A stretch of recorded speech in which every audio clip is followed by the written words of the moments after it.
வணக்கம், நான் Chandra Dronacharya. Welcome to SD recreation empire வழங்கும் survivor after mad day number 54.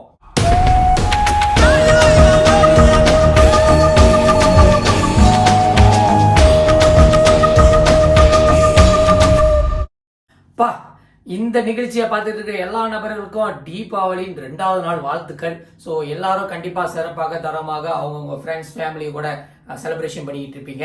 அதே நேரத்தில் நேத்து நிறைய பேர் வந்து சர்வைவர் பார்க்கறது தவிர்த்து இருப்பீங்க because of busy of schedule. அவங்க ஃபேமிலி மெம்பர்ஸ் இப்படி மீட் பண்ணோம் அப்படி மீட் பண்ண சொல்லிட்டு பரவாயில்ல, ஒட்டு மொத்தமாக இன்னைக்கே 2 நிகழ்ச்சியும் பார்த்துடலாம் சொல்லிட்டு வேப் எபிசோட் எடுத்தீங்கன்னா குறைஞ்சது 5 மணி நேரம் உட்காந்து பார்க்கணும். பிகாஸ் நேற்று 2.5 மணி நேரம், இன்னைக்கு ஒரு 2.5 மணி நேரம் எப்பா முடியல. அவங்க எடிட்டிங் பேர்ல வந்து சாவ அடிக்கிறாங்க. அட்லீஸ்ட் எடிட்டிங்ல வந்து ஸ்கோப் கொடுத்துருக்கலாம். சமைக்கிறதே ஒரு 20 நிமிஷம் காமிச்சிக்கிட்டு இருக்காங்க. அட்லீஸ்ட் கண்டென்ட் இருக்கிற விஷயத்தை வந்து எடிட் பண்ணி போட்டுருக்கலாம். யார் தான் எடிட்டர் தெரியல. ஸோ தரமாக எடிட்டிங் இருந்துச்சுன்னா அட்லீஸ்ட் 2 hours பார்க்கறதுக்கு எல்லாத்தையும் எடிட்டிங்கோட ஸ்கோப்ல பார்த்துருக்கலாம்.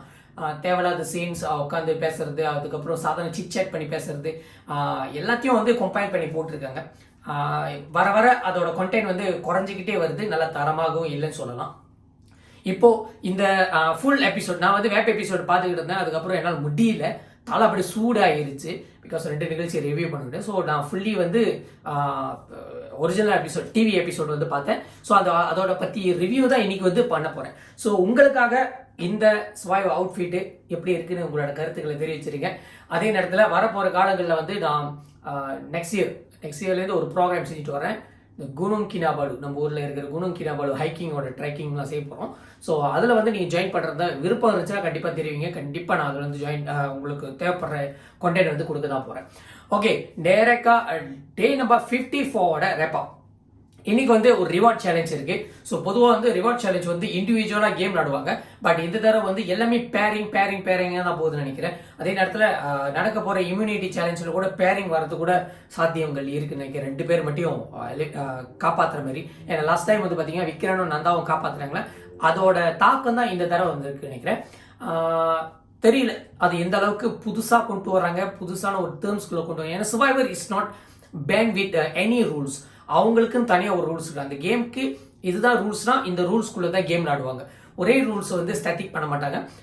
அதுவும் பேட்டர்னைஸாக தான் இருக்கும். அந்த கேமுக்கு என்னென்ன இன்ஃப்ளூயன்ஸ் பண்ண அந்த கேமுக்குள்ள நல்ல தரமான ஒரு கான்டெஸ்டை கொண்டு வர முடியுமோ அது மட்டும் தான் ஃபோக்கஸ் பண்ணியிருக்காங்க.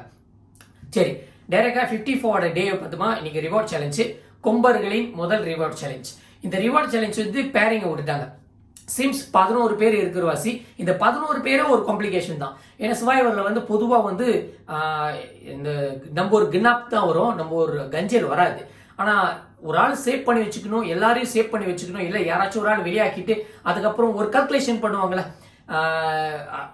இந்த குரூப்பாக இருக்கும்போது ட்ரைப்பாக இருக்கும்போது இன்னொரு இண்டிவிஜுவல் சேலஞ்ச் வந்துச்சுன்னா இதுலேருந்து ஒரு நல்ல கண்டெஸ்டன்ட் வெளியாக்கக்கூடாது, அவங்களே வச்சுட்டு ஒரு மார்க்கெட்டிங் பண்ணுவோமே, அதனால 11 பேரை வச்சுக்குவோம். அந்த ட்ராட் த ராக்ஸில் வந்து ஒரு ஆள் மட்டும் உட்கார வைக்கணும் சொல்லும்போது இது இண்டிவிஜுவல் இம்யூனிட்டி சேலஞ்சாக இருக்கிறதுனால ஒரு ஆள் எப்படி இருந்தாலும் உட்கார வைக்கக்கூடாது. அது ஏன் இந்த பேட்டர்ன்ஸ் கொண்டு வந்தாங்கன்னு எனக்கு புரியல. இப்போ 10 பேர் போட்டி போடணும்னா 10 பேருக்கு அந்த சலுகை கிடைக்கணும். 10 பேருக்கு தனியாக ஒரு ரூல்ஸ் செட் ஆஃப் ரூல்ஸ் வந்து கொண்டு வரணும். பட் தமிழ் சர்வைவருக்கு மட்டும் ஏதோ ஒரு மாற்றி அமைச்சிருக்காங்க. இது எப்படின்னா 10 பேர் மட்டும் விளையாடுவாங்க, ஒரு ஆள் வந்து உட்காந்துருப்பாங்க. இது வந்து ட்ரைப் சேலஞ்ச் இல்லையா, அந்த ஒரு ஆளும் வந்து இண்டிவிஜுவல் சேலஞ்சில் வந்து கவுண்டட் தானே. ஸோ அவங்களும் அந்த ரிவார்டுக்கு வந்து என்டைட்டிலான ஆள். ஸோ ட்ரா த ராக் எடுக்கும் போது வெனிசாக்கு வந்து பேரிங் கிடைக்கல. ஸோ அவங்க உட்காந்துருந்தாங்க. அட்லீஸ்ட் அவங்க வந்து ஒரு டீம் மேட்டாக இருந்திருக்கும், இல்லாட்டி சேலஞ்சிங்னு ஒரு இடத்துல இருக்கணும். ஸோ உட்காந்து பார்க்கறத சொன்னால் என்னமோ ஒரு ஆள் வந்து எப்படியாச்சும் இருந்தால் பரவாயில்ல இருக்கட்டுமே சேவ் பண்ணிக்கணும்னு சொல்லிட்டு அவர் செட்டிங் பண்ணியிருக்கு. இது வந்து சர்வைவருக்கு அந்தாண்ட இருக்கிற ரூல்ஸ். அதாவது நியாயமே இல்லைன்னு சொல்லலாம். பச்சையாக சொன்னால் நியாயமே இல்லை. இண்டிவிஜுவலாக வந்துட்டு ரிவார்ட் சேலஞ்ச் எல்லாம் இண்டிவிஜுவலாக விளாடணும். அப்படி கப்பல் பண்ணுறதா பேரிங் பண்ணுறதா அதுவும் இண்டிவிஜுவலாக தான் இருக்கணும். அப்புறம் இந்த இண்டிவிஜுவல் கான்டெஸ்ட் வரும்போது, அதாவது இண்டிவிஜுவல் இம்யூனிட்டி சேலஞ்சாக வரும்போது அப்போ கண்டிப்பாக இந்த மாதிரி பேரிங் வரும்போது ஒரு ஆள் உட்கார வைப்பாங்களா, இல்லை எல்லாத்தையும் கேம் பிளே வைப்பாங்களா தெரியல. ஏன்னா கண்டிப்பாக அந்த இம்யூனிட்டி வந்து ஒரு ஆளுக்கு தான் கிடைக்கணும். இப்போ பேரிங் கொடுக்குறதா இருந்தால் கண்டிப்பாக 2 பேர் ஒரு ஆள் வந்து உட்கார வச்சிருக்கோங்க. ஸோ இது கொஞ்சம் குழப்பமா இருக்கு. ஸோ அதையும் இது ஃபர்ஸ்ட் டைமாக இருக்கிற வச்சு சில விஷயங்களை வந்து நம்ம கிரேடிங் பண்ணி தான் பார்க்க போகிறோம். ஸோ இன்னைக்கு வந்து இண்டிவிஜுவல் சேலஞ்ச் வந்து நாராயணனும் நந்தாவும் பேரிங் ஆயிட்டாங்க. அம்சாட்டும் ஐஸ்வர்யா பேரிங் ஆயிட்டாங்க. சாரி, அம்சாட்டும் லேடி கேஷும் பேரிங் ஆயிட்டாங்க. ஐஸ்வர்யாவும் இனிகவும் பேரிங் ஆயிட்டாங்க.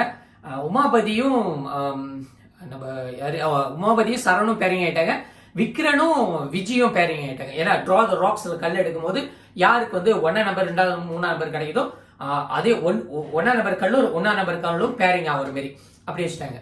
ஸோ இனிகோக்கும் ஐஸ்வர்யாவுக்கும் கொஞ்சம் வாக்குவாதமா இருந்துச்சு நேற்று, நல்லாவே தெரியும். அவங்களுக்கு வந்து கொஞ்சம் கருத்து வேறுபாடு இருந்துச்சு. இனிகோவுக்கு வந்து நான் வந்து இதுக்கப்புறம் நான் வந்து வேடர்கள் கிடையாது, நான் உமாபதி விக்ரன் கூட தான் பேசுவேன் அப்படின்னு ஒரு ஸ்டாண்ட் எடுத்துட்டு போனாப்ல. இது இண்டிவிஜுவலா இருக்கிற முடிவு, பட் அது வந்து பர்சனலா இன்னமும் ட்ரைப் மைண்ட் செட்ல இருந்து ஐஸ்வர்யா கேள்வி கேட்கும் போது அது வந்து நம்பிக்கை இல்லாத அடிப்படையில வந்துருச்சு. ஸோ அது ஒரு புறமா இருக்கட்டும். பார்த்தா அவங்க ட்ரா த ராக்ஸ் பார்த்தோமா இனிகோ வந்து ஐஸ்வர்யா நம்பர் தான் ஆயிடுச்சு, ஐஸ்வர்யா இனிகோ நம்பர் தான் ஆயிடுச்சு. ஏன்னா ரிமோட் வேணுமே, என்ன ரிமோட் தான் தெரியலையே. ஸோ சேலஞ்ச் ஆரம்பிக்கிறதுக்கு முன்னாடி அதாவது தனி கொம்பர்கள் ஐலண்ட்ல இருக்கும்போது உமாபதி வந்து ஒரு கிளியரன்ஸ் பண்ணியிருந்தாரு ஐஸ்வர்யா கிட்ட.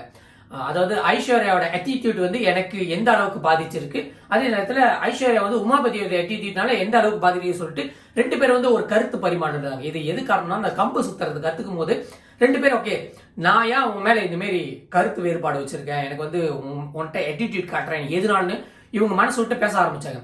அப்ப நிறைய விஷயத்த வந்து ஹைலைட் பண்ணும்போது ஐஸ்வர்யா சைட்ல வந்து எந்த இடத்துல தப்பு இருக்குன்னு தெரிய ஆரம்பிச்சு. உமாபதியும் அந்த இடத்துல வந்து எந்த இடத்துல நான் வந்து தப்பு பண்ணேன், எந்த இடத்துல வந்து கிளாரிட்டி பண்ணேன்னு சொல்லிட்டு எல்லா விஷயத்தும் அப்படி திம்பால் பாலியா தான் இருந்துச்சு.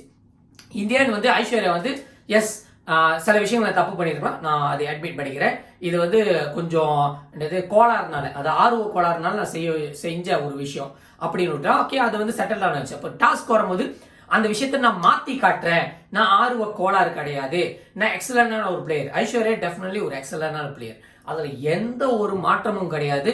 ஸோ அவங்களோட ஃபிட்னஸ் அங்க இருக்கிற ஃபீமேல்லே ஃபிட்னஸா இருக்கிற ஆளு அவங்க மட்டும் தான். லீட் பண்றதும் அதே நேரத்தில் கேம் வந்து கம்ப்ளீட் பண்றதும் அவங்கள மாதிரி அடிச்சுக்க முடியாது. பட் ஆர்வ கோளாறு, இந்த முந்திரி கொட்டை அப்படின்னு சொல்லுவாங்க, நான் எல்லாத்தையும் நானே செய்ய முடியும், எல்லாருக்கும் தெரியும் இவங்கனால எல்லாமே செய்ய முடியும். பட் அது ஒரு டிக்ளரேஷன் ஃபார்ம் மாதிரி நான் எல்லாத்தையும் செஞ்சிருவேன், நான் எல்லாத்தையும் முடிச்சிருவேன், என்ன நம்புங்க அப்படி அந்த ஆர்வ கோளாறுல பேசுவாங்க. அதை செய்யும் போது கண்டிப்பா தட்டு போகும். அதெல்லாம் எனக்கு என்ன சேலஞ்சுனா ரோப் சேலஞ்ச் இருந்துச்சு. இந்த ரோப் சேலஞ்சு எப்படின்னா ஒரு 3 பெடசில் இருக்கும். இந்த 3 பெடசில் 3 டைம்ஸ் வந்து ரோப் வந்து சுத்தி இருக்கும். ஸோ அது வந்து மொதல் வந்து உயரமா இருக்கும், அதுக்கப்புறம் மீடியமா இருக்கும், அதுக்கப்புறம் கீழே இருக்கும். ஒரு கான்டெஸ்டன்ட் என்ன செய்யணும்னா ஒரு பேரிங்கே அவங்களுக்கு வந்து இடுப்புல வந்து ஒரு ரிங்கை கட்டி விட்டுருவாங்க. அப்போ அவங்க வந்து அந்த கயிறு வழியா தாண்டி அந்த ரிங்கை வந்து அந்த கயிறு தாண்டி கடைசி எண்டு வரைக்கும் போயிட்டு அந்த கயிறு வந்து அந்த ரிங் விட்டு வெளியாகணும். ஸோ இந்த ஒரு சேலஞ்சு. அதுக்கப்புறம் அந்த சேலஞ்சு முடிஞ்சோடனே 2வது கான்டெஸ்ட் அதாவது அந்த டீம் பாடி வந்து என்ன செய்யணும், ஒரு குச்சை வந்து அசம்பிள் பண்ணணும். அந்த குச்சை அசம்பிள் பண்ணும்போது மேலுக்கு ஒரு பந்து இருக்கும், அந்த பந்து வந்து ஒரு போடியம்ல போடணும், அது கரெக்டாக கொடுக்கப்பட்ட வாளியில போய் விழுகணும். ஸோ இதுதான் சேலஞ்சு. அதுக்கப்புறம் இந்த 2 பேரும் சேர்ந்துட்டு பெடசில்ல இருக்கிற மேலுக்கு பெடசில்ல வந்து 2 ஃபிளாக் இருக்கும். அந்த ஃபிளாக்கு அடிச்சு ஃபிளாக் அடிக்கிறது இல்லை, ஃபிளாக்கு கீழுக்கு வந்து ஒரு ஸ்க்ரூ மெட்டல் மாரி இருக்கும். அது கரெக்டாக அடிக்கும் போது அதாவது இந்த கொம்பாஸோட பேரிங் பார்த்தீங்கன்னா அந்த காலத்தில் வந்து நார்த் சவுத் ஈஸ்ட் வெஸ்ட் மாரி கீழே அந்த பெடசில் இருக்கும், அது கீழுக்கு வந்து வச்சிருப்பாங்க. கரெக்டாக சாக்கு மூட்டையை போட்டு அடிச்சு அந்த ஸ்க்ரூவை வந்து சுத்த விடணும். அதுக்கப்புறம் ஃபிளாக் கீழே விழுவும். யாரோட 2 ஃபிளாக் வந்து திறக்குதோ ஆட்டோமேட்டிக்காக அவங்க தான் வின்னர் அப்படின்னு டிக்ளேர் பண்ணியிருந்தாங்க. ரிவார்ட் சேலஞ்ச் அவங்க தான் வின் பண்ணுவாங்க. ஸோ இதில் வந்து சரண் வந்து உமாபதி கூட டேக் அலாங் பண்ண கையோட அவருக்கு திருப்பி எங்கேயும் ஒரு கான்ஃபிடன்ஸ் கிடைச்சது இல்லை. பின்றா மனுஷன் பட்டு பட்டு பட்டு பட்டு அந்த கயிறு அழகா சுத்துறாங்க. அந்த கயிறு மிஸ்டேக்லையும் மூவ் பண்ணாம ஐஸ்வர்யா மாரி மாட்டிக்கிட்டு முடிக்க வேண்டியதான். ஏன்னா அது துருசா தேங்கல் பண்ணி 2வது தேங்கல் பண்ணிடும். அதுக்கப்புறம் நம்ம எடுக்கவே முடியாது, அந்த கயிறு வந்து நம்ம ரிலீஸ் தான் பண்ணி ஆகணும், வேற வாய்ப்பே கிடையாது. அந்த கயிறு கரெக்டா போறதுக்கு முன்னாடி 3 லேயர்ல 1 2 3 3rd வெளியாகும் போது இப்படி கயிறு வெளியாகும். அப்ப கரெக்டாக நம்ம 1ல போயிட்டு அதை வெளியே 2ல வந்து 3ல வந்தா மட்டும்தான் அந்த டெக்னிக் வந்து 3 போடியம்ல வந்து கரெக்டா செஞ்சா மட்டும்தான் அது கயிறு வந்து ரிலீஸ் பண்ணுவோம். ஈஸியா நம்ம 1ல போயிட்டு 1ல போகாம நடுவுல போயிட்டு டேங்கிள் பண்ணி இப்படி எடுத்தோம்னா முடிச்சு டோட்டலி கேம் ஓவர் ஆயிடும். ஸோ சரண் வந்து ஃபாஸ்டரா அதை லீட் எடுத்து கொடுத்தாங்க. அந்த லீட் வழியாக உமாபதி கொடுக்கும் போது உமாபதி அந்த கட்டையை அசம்பிள் பண்ணி வித்தின் 2வது டேக்ல கேம் வந்து கம்ப்ளீட் பண்ணிட்டாங்க. 3வது வந்து போகும்போது அந்த ஃபிளாக் அடிக்கிறதுக்காக அந்த ஸ்க்ரூ நட்ஷேல வந்து அடிச்சு 2 ஃபிளாக் வர வச்சிட்டாங்க. அந்த ஃபிளாக்கு இன்னமும் யாருமே வரல. மித்த 4 பேரிங் வந்து 3 பேரிங் 4 பேரிங் வந்து இன்னமும் அந்த கயிறு 2 பேரிங் வந்து கயிறுல மாட்டிக்கிட்டு இருக்காங்க. அதுல நாராயணன் சுத்தி மாட்டிக்கிட்டாங்க. அப்படி இப்படி அடிச்சு பிடிச்சி லேடி கேஷ் வந்துட்டாங்க. அந்த சைடு விஜயலட்சுமி வந்துட்டாங்க. அவங்க கட்டையை அசம்பிள் பண்ணி பால் கூட ஒன்று போடல. அதுக்குள்ள உமாபதி சரண் வந்து கேம் வந்து கம்ப்ளீட் பண்ணிட்டாங்க. அவ்வளோ ஃபாஸ்டா லீட் பண்ணாங்க, அவ்வளோ ஆர்வத்தோட லீட் பண்ணாரு. ஸோ இந்த ஒரு சேலஞ்ச் எப்படி ஆயிரும்னா சரணை டிபெண்ட் பண்ணி சில விஷயங்கள் இருக்கிற மாரியே இருக்கு. அதே நேரத்தில் உமாபதி வந்து அந்த த்ரஸ்ட் வந்து சரண் வந்து அந்த த்ரஸ்ட் கெயின் பண்ண ஆரம்பிச்சிட்டாரு. உமாபதி நீங்க திருப்பி என்னை எடுத்துக்கிட்டீங்கன்னா இந்த கேம் மாதிரி நான் நிறைய கேம் வந்து கம்ப்ளீட் பண்ணி கொடுக்குறேன் அப்படின்னு சொல்லிட்டு இண்டிவிஜுவல் இருக்கும்போது ஒரு ஓட்டிங் பண்றதுக்கு ஒரு ஃபேவரிசம் இல்லாம இருக்கும். இதுக்கு முன்னாடி எல்பி இருந்தா கண்டிப்பா அவங்க டொமினேட் பண்ணுவாங்க, சரணை விளையாடலாம் சொல்லிட்டு. பட் எல்பி இல்லாத பட்சத்தில் கண்டிப்பா எல்லாமே நியூட்ரலா இருக்கும். ஆனா யாரை எலிமினேட் பண்ணலாம், இந்த வீக்கஸ்ட் லிங்க் எலிமினேட் பண்ண போறாங்களா, அதாவது இண்டிவிஜுவல் இம்யூனிட்டி சேலஞ்சில் வின் பண்ணும்போது கேம் நடந்து ட்ரைபல் பஞ்சாயத்து போகும்போது இந்த வீக்கஸ்ட் எலிமினேட் பண்றதுக்கு டார்கெட் பண்ணுவாங்களா இல்ல இந்த ஸ்ட்ராங்கஸ்ட் எலிமினேட் பண்ற டார்கெட் பண்றாங்க தெரியல. இது ரெண்டு குழப்பத்துல இந்த ரிவார்ட் சேலஞ்சில் தெரிஞ்சிச்சு யார் எந்த இடத்துல இருக்கா, யார் எந்த மாதிரி விஷயத்தை செய்யறாங்க.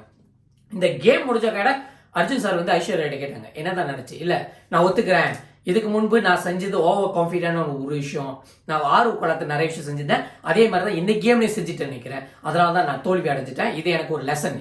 இதுதான்மா ஒரு 2-3 நாளா சொல்லிக்கிட்டு இருக்கோம் சார், 2-3 வாரமா சொல்லிக்கிட்டு இருக்கோம். ஐஸ்வர்யா வந்து டேலண்டடான பிளே கூட அவங்களுக்கு ஆர்வ கோளாறு அதிகமா இருக்கு. என்னால முடியும், நான் ஃபெமினிசம் இப்படி அப்படி கம்பேரிசம் பண்ண ஆரம்பிச்சு பேசினாங்களே, அதுலேருந்து தான் இவங்க வந்து மாட்டிக்கிட்டாங்கன்னு நான் நினைக்கிறேன். ஸோ அதனால தான் வந்து இன்னைக்கு ஒரு லெசன் கிடைச்சிச்சு. அதுக்கப்புறம் அவங்க இம்ப்ரவைஸ் பண்றதுக்கு ஒரு வாய்ப்பும் கிடைச்சிச்சு. இந்த ரிவார்ட் சேலஞ்சர் வந்து என்ன வின் பண்ணாங்கன்னா அவங்களுக்கு வந்து நல்ல சாப்பாடு, அதுக்கப்புறம் ஒரு